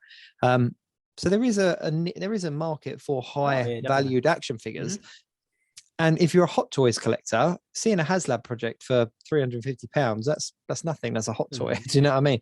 But I was kind of like, for a lot of these people, their regular purchases are £20, $20. So 350 is ridiculous. That's like a Hot Toy collector buying something for like £8,000. Do you know what I mean? It's that. So, you know, I don't know, but I couldn't justify backing it without at least first seeing the product. And when you look at the knees on that Sentinel as well, that was what the internet was full of. It wasn't full of look at my Sentinel. It was look at the problem with my Sentinel. And look at my knees. Yeah, but bearing in mind that there was the problem with the knees, but the biggest boast for Galactus was that it was almost another 6-7 inches higher than the Sentinel. So you mix those two together. Well, look, we've made this one bigger, but the original one has a problem with its knees. I think a lot of people got concerned when that came out, but I think they'll come back stronger. I think it'll be an amazing product. I've got, you know, I'm not backwards in coming forwards when I say that I think that the Galactus is going to be absolutely stunning. I look forward to seeing people's reviews on it. I think it's going to be incredible. And I am disappointed that I won't have one on release, but I do feel that I'll have one at some point. If not, sure you can borrow one from someone to do a photo shoot. Can I borrow your toys? It's like, I would not send my Sentinel anywhere. It's essentially like my 5th child. It's kind of like his name is Stuart and he lives in my shed. It's Stuart the Sentinel. No, so no, but I on closing, my final thought personally on the Haslabs though is that I love the fact that we have this option, that Hasbro have this platform. Regardless of what people want to say about it, they have this platform where they can offer us as the fans and as collectors something that's so extraordinarily out of our kind of guidelines that I think anything is possible. I think that's a really exciting thing to remember about the Haslab projects. I think as much as, I agree with you. I also think they could look at what Mattel have been doing with Mattel Creations. Admittedly, they're a bit harder to get in the UK, but you can still get them. They've been doing your usual 6-inch scale figures, but just figures they're not sending to retail or whatever they're doing, and they've got to back them and stuff. And they've done some great figures recently. They've been really knocking out of the park. Yeah, the PowerCon stuff, and there's some great figures in that lineup. We've said that before, haven't we? That they should open it up to a much smaller scale for things that they can't just put into mass production. Obscure stuff, yeah. But I think, but before we round up, I think that we've got to touch on Stranger Things, haven't we? We've got Stranger Things Day happened on Saturday, which was I did not recognize Will in the new trailer. It took me 2 watches to realize it was him. No, it's I think it's exciting. So obviously, Stranger Things Day is in reference to the day that Will disappeared, didn't he? He went bye-byes in the first series, and so that's officially Stranger Things Day. And obviously, we were spoiled with a whole range of merchandise, clothing, trailers, all sorts of stuff. And And I think it looks exciting. I'm really excited for it. This is the final season, though, isn't it? They've said that this is it. Season 4 is where they're leaving it. So Yeah, because they always said season 4 or 5, didn't they? Back even when it was like season 2, they said they'd never go beyond 4 or 5. I think that's a good thing, though. It shows that they've got a story arc already in mind. They're not just keeping it going because the ratings are good. They've got an arc story idea, and once that's ended, that'll be the end of it. I like that. Mate, don't touch Lost. I love Lost, but good example. Love Lost, but I felt very annoyed about the ending that I stuck with. Most people did. Once Upon a Time did the same. If you ever watched that on Disney, ABC, the Once Upon a Time series started out really strong, and then it got to about season 4 and just went mental. Yeah, that's Ricky Gervais's mentality, isn't it? He always says that's what he says. Like I normally do. He tries to stick to the format of doing 2 seasons and a special because it's a bit like Fawlty Towers. You know, the reason it's still beloved so much is because he wrote what was funny. Because he always said about if he wrote any more, it'd risk not being funny. I guess that's the thing, isn't it?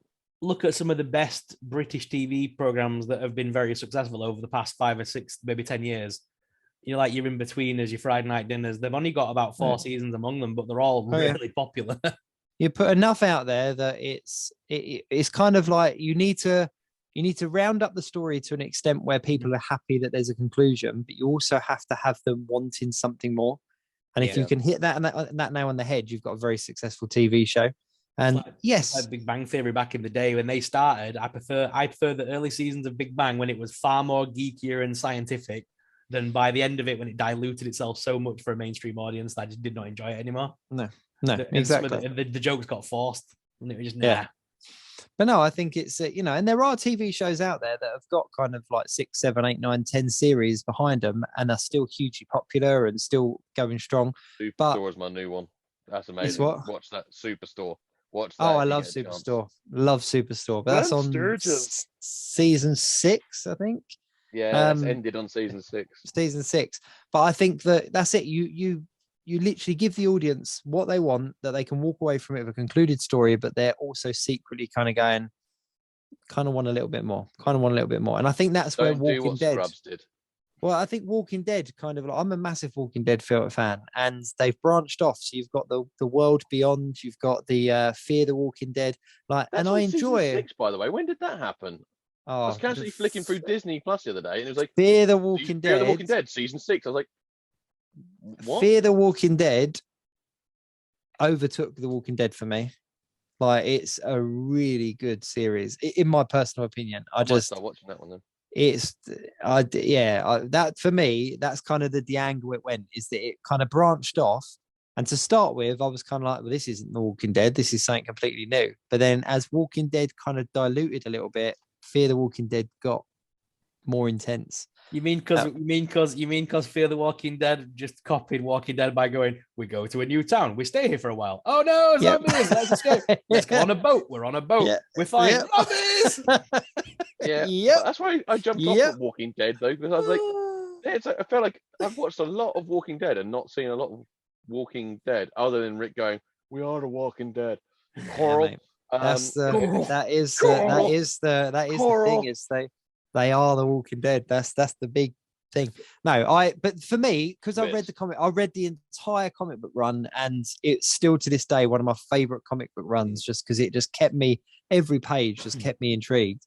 And so I've really stuck with it because I feel like I owe it to the show, and I owe it to the narrative and stuff. But I Fear the Walking Dead is good, but it's a prime example of how you just kind of, you give the fans what they want and then they kind of get bored, and you need to have that format. So I'm really pleased, because we were talking about Stranger Things, but I'm really pleased that they've said that this is it with the 4th series, and I hope that they stick to that, and I hope they really see it out on a bang, because season 3 ended quite well. I was still ready for it, and I was still excited by Secret Cinema was incredible. Did that? I can imagine. Amazing. I have literally just finished season 2 this evening. I am so far behind. Oh, really? Yeah, I'm trying to binge watch season 3, ready for season 4. I'm so glad I didn't say anything then, because I. Yeah. Well, do you know what? Actually, so weirdly, I got season 3 spoiled for me the day it got released. I went into town, I walked past someone, and as they walked past me, they went to their mate, "Oh, blah blah blah blah. I'm not going to do it for you. I won't do that to you. I won't do it." And they walked past, they went blah blah blah. I came home to Caroline, like my wife, and was just like, You're right. I was like, no, I know how this ends. I know We what haven't started episode 1 happens. yet. But I had to say to her, I was like, I can't talk to you about the series because I feel like my reactions will give away stuff. I said, we watched the whole of Stranger Things season 2. She goes, isn't it good? That's something. I'm like, yep. That's good that happened in that episode. I will say no further things about it. I'm lucky that I'm one of them people that I don't mind being like, you can't spoil it for me because I'm going to watch it and I'm going to enjoy watching it. So like I'm a bugger for going online and looking at post-credit scenes before I've seen the films, and I've usually read every spoiler going before I've even entered the cinema. But I like the progression of a story and the seeing it through anyway. So you could never really spoil it for me. Yeah, I've. He's now going to go. Will dies. Wow, where did you read that? No, I'm only joking. But I'm very much the same mentality. I've kind of like I've hardened myself to the idea of things are going to get spoiled. People are going to tell me things and share things, and it's humans are vile. I've somehow adapted this kind of way of, you know what, actually by finding out spoilers, you won't ruin it for me, or you'll actually increase my enjoyment of it. Yeah, if you tell me a certain character is going to appear in a post-credit scene and I'm excited to see that character, I'm going to go and see that film and be excited regardless, just because I want to see that character anyway. Yeah, 100%.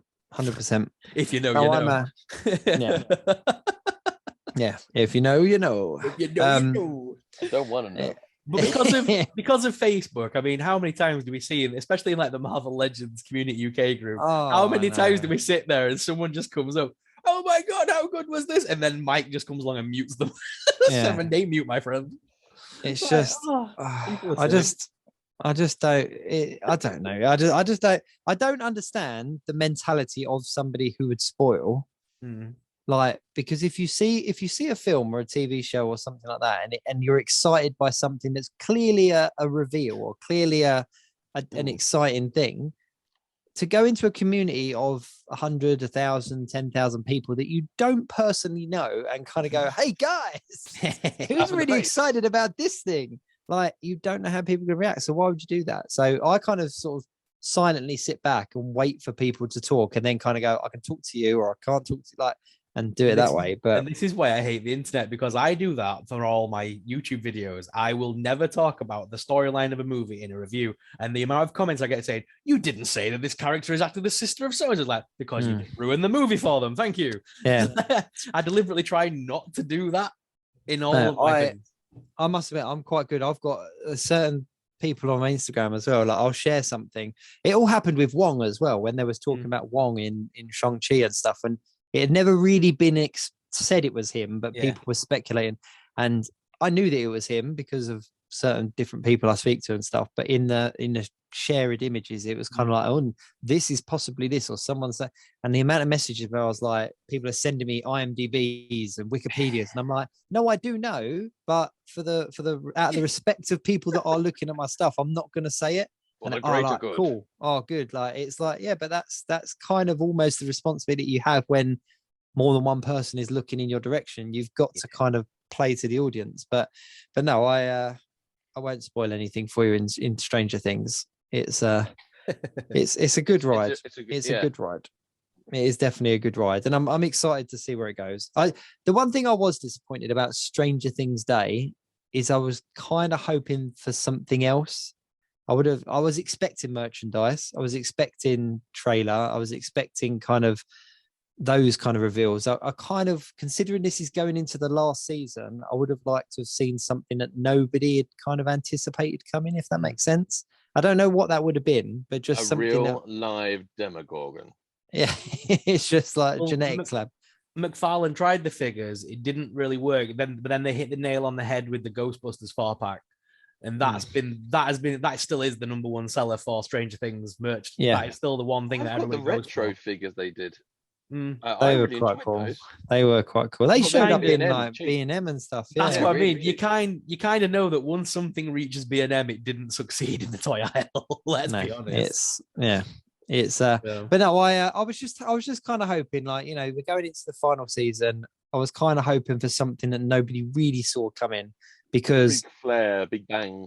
But just something, because obviously it doesn't matter how many product reveals came out on that day and trailer reveals, like people weren't talking about it as much as I was expecting them to talk about it. It's the last Stranger Things day ahead of a new Stranger Things series, and no one really. I don't think many people.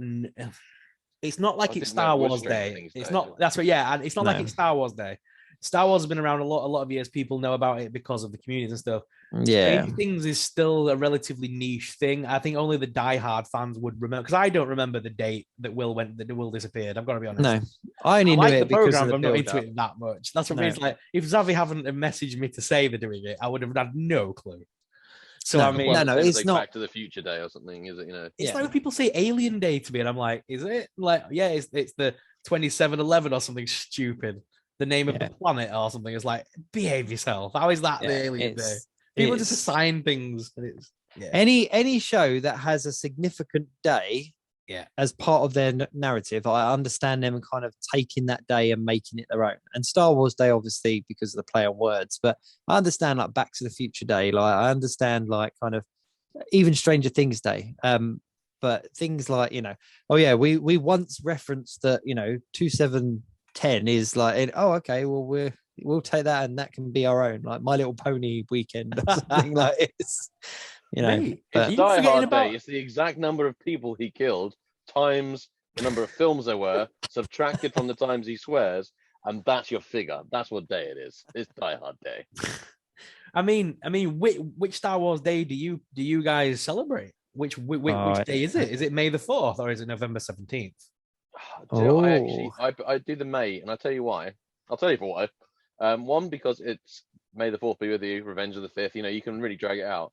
But also because there's not really much to celebrate in May, whereas November, we're so close to Christmas. We've just had Halloween, Bonfire Night.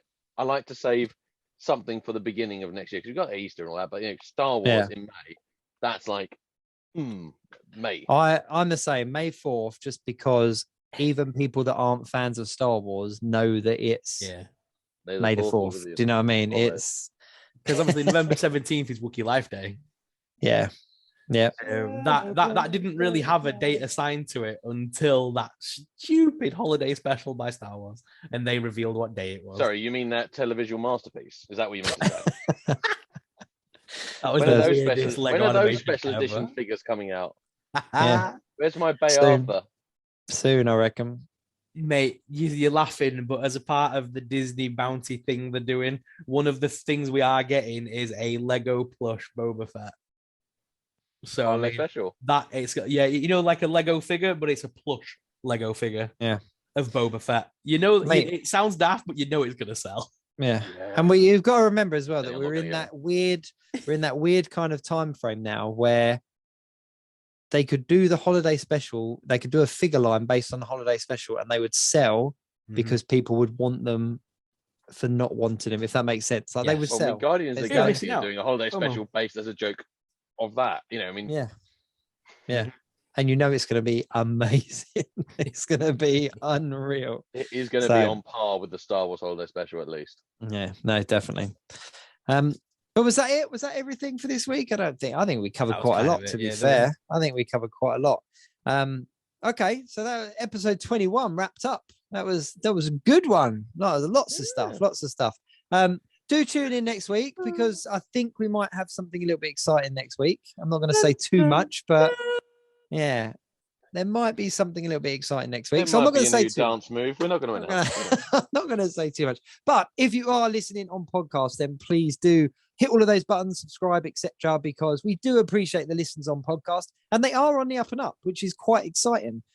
We did find ourselves in the top 100 for a particular category one week, which was nice to get an email notification. But if you are listening on podcast, then please do share and download and all that kind of stuff, because it is appreciated. And if you're watching on YouTube, then obviously all the normal stuff, the like, share, subscribe, follow, all that kind of stuff. Check out the description below to see these gents' channels. And obviously anything we have referenced, we'll try to put the links in there as well. Give them a follow if you don't already. But I think, gents, I think that is about it for episode 21. So until next week, keep it geek.